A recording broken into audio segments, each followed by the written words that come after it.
again.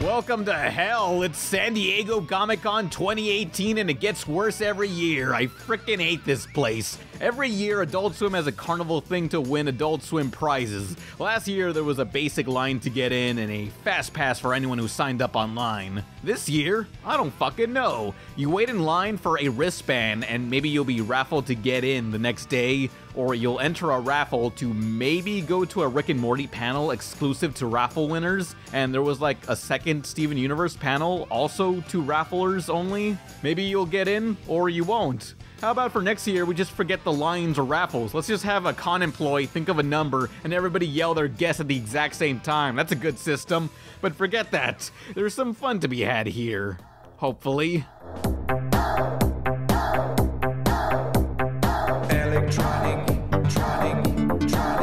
Inside, the Cartoon Network booth was decorated with Steven Universe crystals, where you can select a prop and pose in front of a Matrix cam. I did mine with my little sister, Emily Vasquez. What's up, suckers? Wait, can you tell me when you're recording? I am recording. Oh. Can we do that? Yeah, I was wearing a green flannel over a green screen. I am still waiting for them to sell Garnet Hull cans. I've been waiting since episode 1. Where are my goddamn Garnet Hull cans? They also announced Steven Universe, the TV movie. Thanks to the constant hiatuses, I stopped caring, but I'll get back into the groove of it sometime. South Park also had a booth where fans are quizzed on the show's trivia. Guess correctly and you'll get a prize, like a member berry ball. It's purple, so I want it. Guess wrong and you'll get this. Outside the con was Cartman's escape room, but the lines were always capped. I can't even find photos of the inside. For more adult cartoons, TBS's booth was heavily promoting Final Space merch and a VR experience. It's a short VR movie where you're trapped in space while Gary and Mooncake save you. It's in cel-shaded 3D, which these characters look really good in 3D. As for TBS's other animated show, Close Enough, from the creator of regular show, there's no news. We saw a trailer last Comic-Con and hardly anything has surfaced. Season 1 is complete from what I've heard, but the crew is either no longer working on it or going back to change things. Something is going on behind the scenes and I'm worried this will last one season. The Rocco TV movie is also MIA. What happened to that? We'll just have to wait while this other revival tides us over.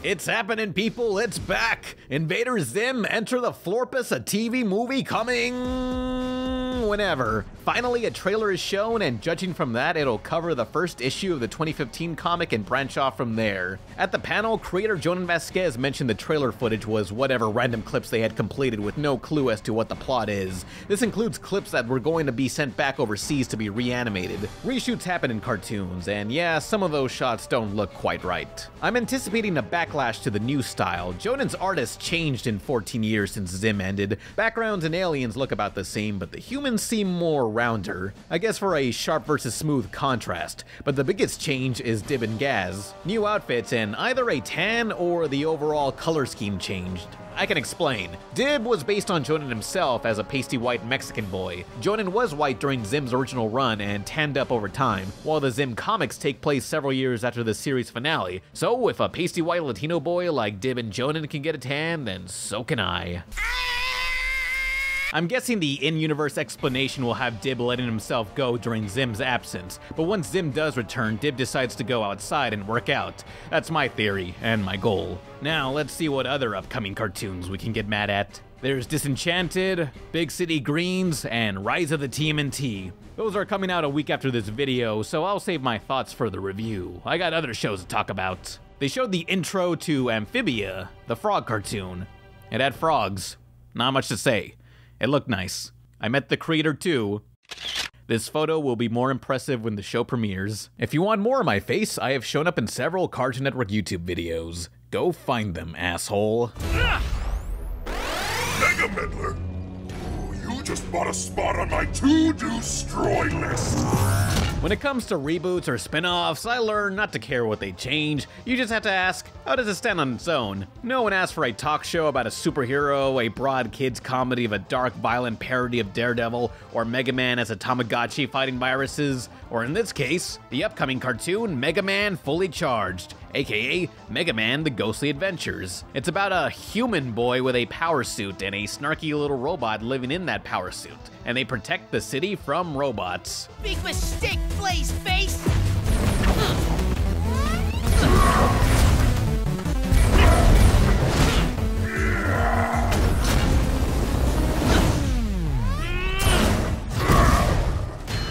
It'll feature classic and new Robot Masters, as well as other references, including remixed music from the games. I previewed one episode. On its own, it feels like a standard Monster of the Week show of a kid superhero. They have a dynamic 3D camera for action, but that camera shows the sometimes floaty, weightless action scenes. They also have this human versus robot racism conflict. The human villain, Breaker, hates robots despite requiring a mechanical arm. That's a good oxymoron to work off of should they expand on it. Just from one episode, Mega Man Fully Charged seems better than I thought it'd be. It has flaws, and I'm not a fan of the amateurish pixel art, but I would give more episodes a shot. It could refine itself over time. Okay, now I've got you. As soon as I stop this man.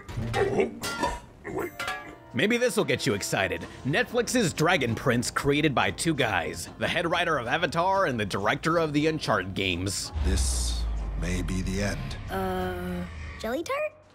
This series resembles Korra, but in cel-shaded 3D that runs at 10 frames per second on my Windows XP. Why do CG action shows have to make the frame rate so choppy? No one seems to like it, yet they keep doing it. But while watching, I adjusted to the frame count. Dragon Prince takes us to a medieval fantasy world with two factions, humans versus elves during a war. The point of view switches between them, which neither are inherently good or evil. It seems like the adults want a war, and the teens we follow get dragged into it. Sounds like a great conflict, but they only showed us episode 1, which is just setup. Will it be any good? Too early to tell. It'll still be a family show, but they'll be able to get away with more violence than Nickelodeon allowed for Avatar. And there will be returning voice actors like Sokka's voice, Jack DeSena. Jack, what does it finally feel like to have powers instead of boomerang?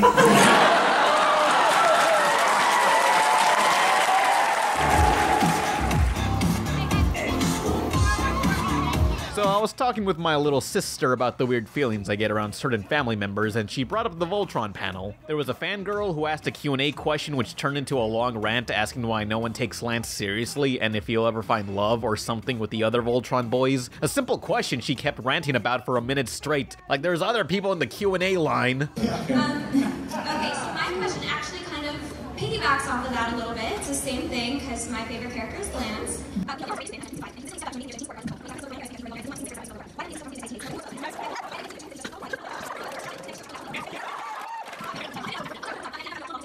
So what makes this so easily overlooked? Is there a potential resolution these Lance fans can hope for that finally allows him to be recognized? Okay, we get it.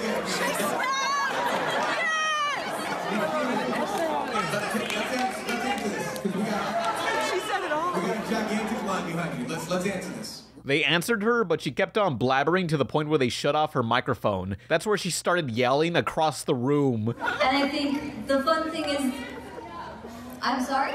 Will it include romance? Doesn't have to mean romance. No. Truly a dark day in fandom history.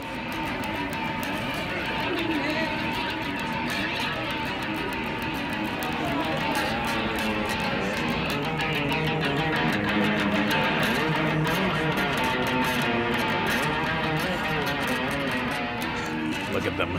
Look at those Turner Broadcast employees having fun on their yacht right next to the IMDb boat. And look, it's Kevin Smith with an IMDb shirt. He'll tell me why that one actor from that one movie looks familiar. IMDb didn't want me on their boat, but they were passing out free cucumber lime popsicles. The worst flavor of popsicles. Is there any other cool animation stuff here? I ask. Why, yes, there is, I replied. After these messages.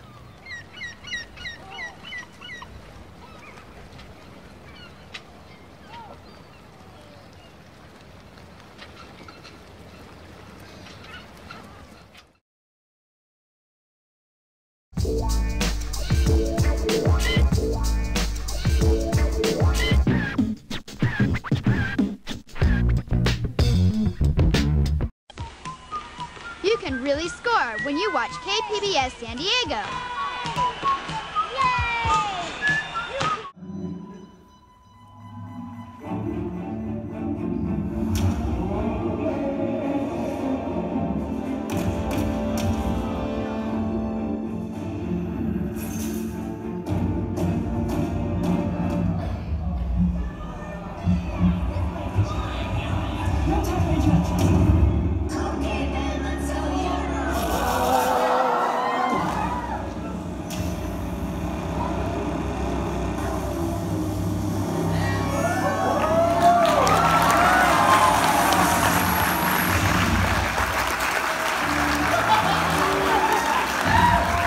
Sure, we saw the Infinity Train trailer here at the same time it was officially dumped online instantly, but what they didn't release was the OKKO crossover Nexus teaser. It'll be an 11-minute long episode. That'll be fun, but I feel that warrants being an hour long. That teaser looks like the next Smash Bros, which they've done before. It was okay, I wish for a more refined sequel. Maybe by the developers who made Brawlout, that's a fun game. But I'm just thankful the teaser has yet to be put online officially as I write this. That challenges what I really hate about Comic-Con today. I recall back in 2009 when they debuted the first trailer to Kick-Ass at the con, which I wasn't there that year. So I had to watch the trailer on some forgotten website through a crappy camcorder rip with the trailer audio super quiet and the audience laughter ear-piercingly loud.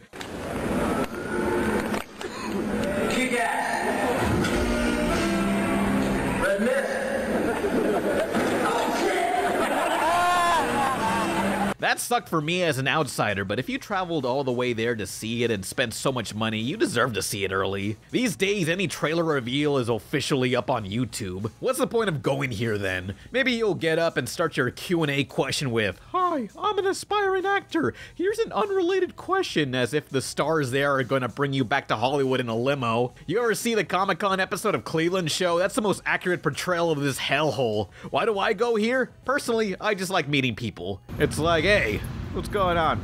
I'm making a video. So, what else is there to see? Toys I'll regret buying a week after. Look, you can have Toad with his skin wrapped around the steering wheel. This is why you don't text and drive.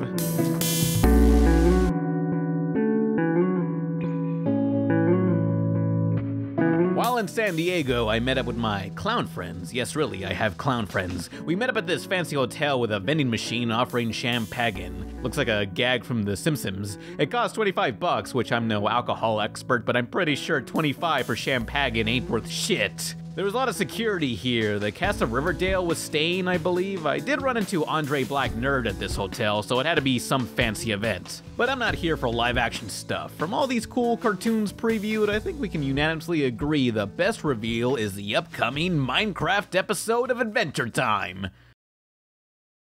Wow, was that episode lost under a desk since 2013? I can't wait for Phineas and Ferb to cross over with Line Rider. And that's how you make the perfect taco.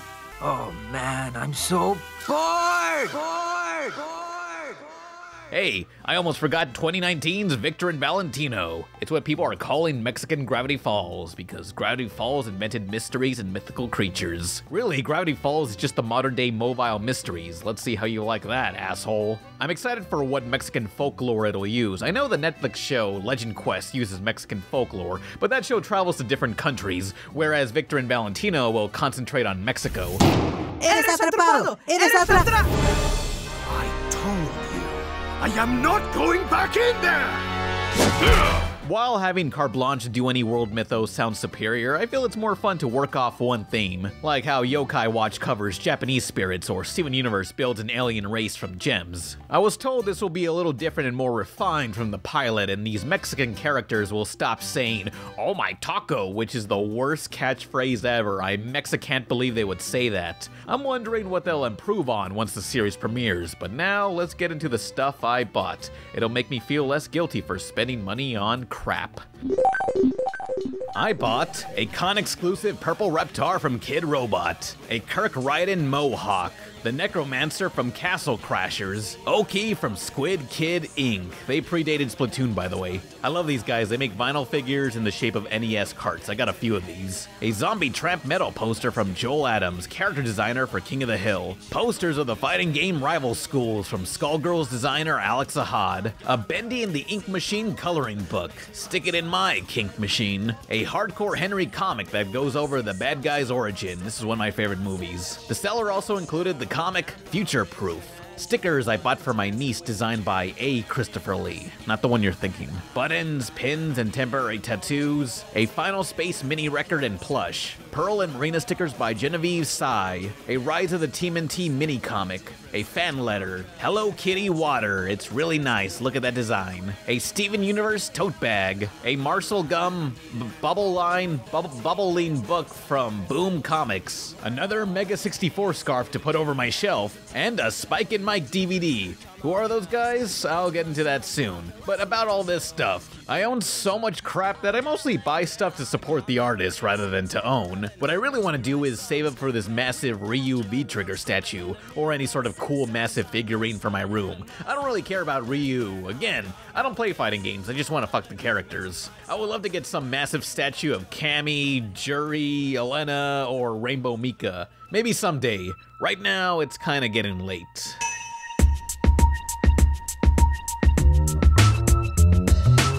The perfect thing to cap off the con with is the Spike and Mike Sick and Twisted Festival of Animation. It's a 2-hour marathon from 9 to 11 p.m. of creative and disturbing animated short films. Some classics and some new. I would look down upon the shorts that are here for shock value, but watching these in a room full of people reacting is so much fun. If people hate the shorts, they start yelling at the screen. Other years, they'd skip to the next film if enough people shout. But here, there is no skipping. It's ride or die.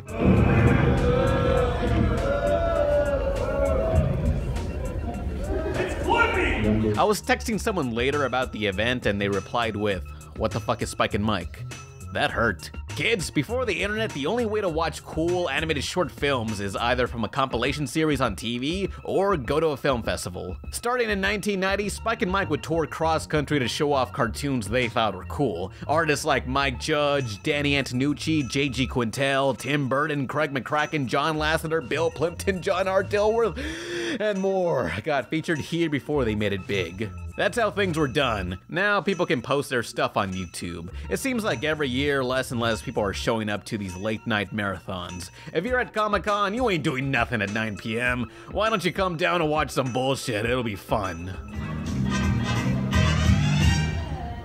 Yay for gay community!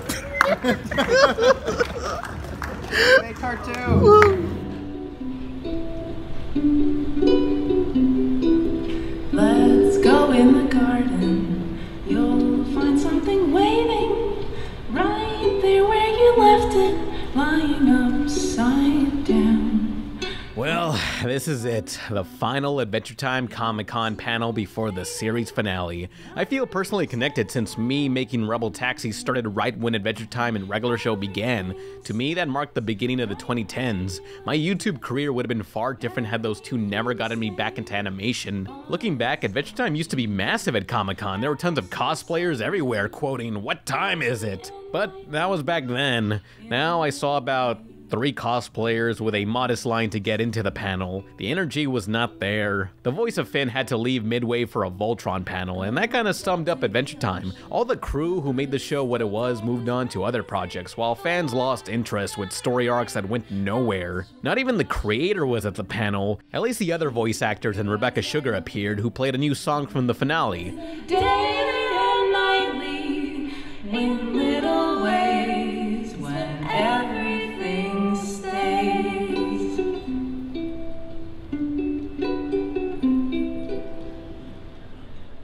It really got Jake's voice, John DiMaggio, all emotional. He's been doing the voice for almost a decade. It's probably his longest role next to Bender, and now they're both done. I mean, this is what happened when I tried to record that song, and I couldn't. It took me about 45 minutes, like to an hour, to even get through it once. I couldn't. But it's just beautiful, and I'm just so honored to know you and so happy for your success and so, like, Steven Universe, like, come on. You deserve it.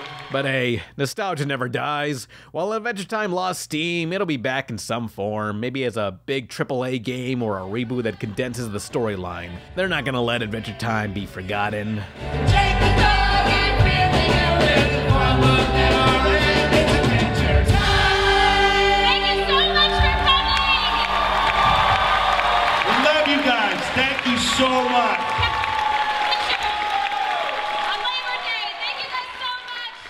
Oh man, I almost had a heart attack there.